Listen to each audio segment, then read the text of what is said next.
నేను చెప్పిన important place ఇదే. చూడు చిత్ర, అది నీ సమాధి. ఐ మీన్ నీకు కావలసిన రవివర్మ సమాధి. ఏం చిత్ర అలా మౌనంగా ఉండిపోయావు? కోరుకున్నది కళ్ళ ముందున్నా ఏం చెయ్యలేకపోతున్నాననే బాధ? అదే నువ్వు వెతుకుతున్న నా భర్త సమాధి నీ కళ్ళ ముందున్నా ఏమీ చెయ్యలేని పరిస్థితి కదా. సర్లే, నువ్విక్కడికి వచ్చింది న్యాయం కోసమా ప్రతీకారం కోసమా? రెంటికి తేడా. న్యాయం సమాజం మెచ్చుకునేది, ప్రతీకారం నీకు మాత్రమే తృప్తినిచ్చేది. నీకు కావాల్సిందేది? న్యాయమైన ప్రతీకారం. సర్లే వదిలే. రవివర్మ తల్లిదండ్రులు నీ కల్లోకొచ్చేవాళ్ళ? లేదు. రవివర్మ భార్యా పిల్లలు? లేదు. రవివర్మ చావుకి సాక్ష్యం అదే. రవివర్మకు చావు లేదు. నిజమే. నువ్వు చెప్పినట్లు నిజంగా నా భర్త చాలా గొప్పవాడు. ఎంత గొప్పవాడంటే తన్ని చంపిన భార్య కోసం మళ్లీ పుట్టి పగ తీర్చుకునేంత గొప్పవాడు.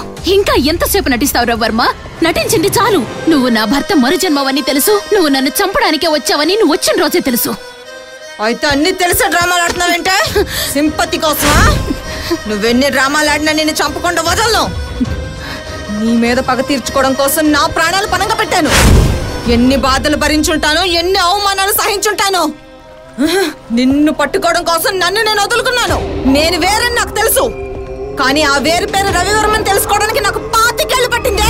రాజాల దర్జాగా బతకాల్సిన నన్ను అర్ధాంతరంగా చంపి నా జీవితాన్ని నాశనం చేసావు కదే. నా బిడ్డను మోస్తున్నావని తెలిసి ఎంతో సంతోషించాను, కానీ తన నుంచి నన్ను దూరం చేసి నా ఆశల్ని నాశనం చేసావు. ఇంత చేసి నిన్ను అంత సులువుగా చంపను. నీ ఒంట్లోంచి ఒక్కొక్క నెత్తురు బొట్టు రాలాలి, నా సమాధికి అభిషేకం చేసుకోవాలి. నేను చేసిన తప్పే నువ్వు చేయదు రవివర్మ. నువ్వు సంతోషపడ్డ నిమిషాలు గుర్తున్నాయి, నువ్వు సుఖపడ్డ క్షణాలు గుర్తున్నాయి, నీ చావు గుర్తుంది, నిన్ను చంపిన నేను గుర్తున్నాను. కానీ నిన్ను చంపడానికి గల కారణం గుర్తుకు రాలేదా రవివర్మ? నీకు తెలియని రవివర్మ గురించి నీకు చెప్పమంటావా? వింటావా?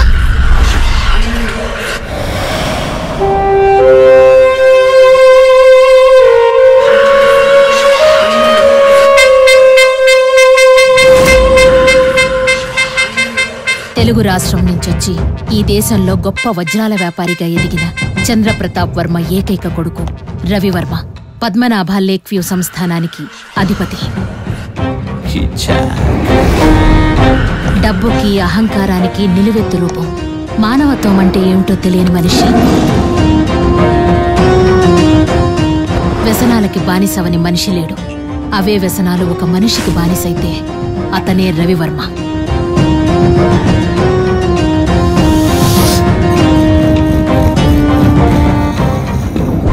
ఆనందంగా ఉన్నప్పుడు ఒంటరిగా స్విమ్ చేయడం అతనికి అలవాటు. అన్నింటికంటే అతనికున్న ముఖ్యమైన అలవాటు ఆడది. కంటికి నచ్చిన ఆడదాన్ని ఇంటికి తీసుకొచ్చి పడక సుఖం పొందే వరకు నిద్రపోడు. పక్వానికొచ్చిన పండున్న పంటి కింద పరువానికొచ్చిన పిల్ల.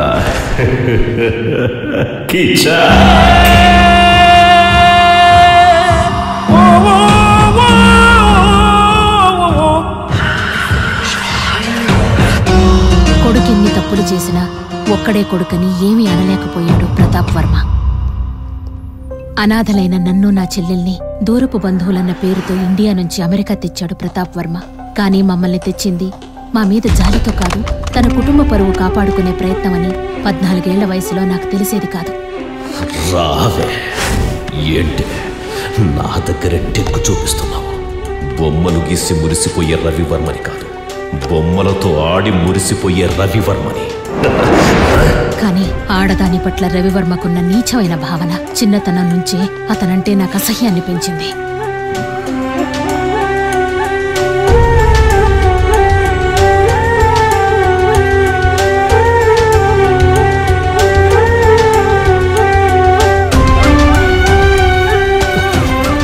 అనుక్షణం అతని నుంచి నన్ను నేను కాపాడుకోవడానికి ప్యాలెస్లో నాకున్న ఏకైక ఆధారం ప్రతాప్ వర్మ. ఆయన అండతోనే నా చెల్లి నేను అక్కడే పెద్దవాళ్ళమయ్యాం. ఎన్నాళ్ళ నుంచి ఎదురు చూస్తున్నానో తెలుసా ఈ క్షణం కోసం. ఈ రోజు నువ్వు నా నుంచి తప్పించుకోలేవు.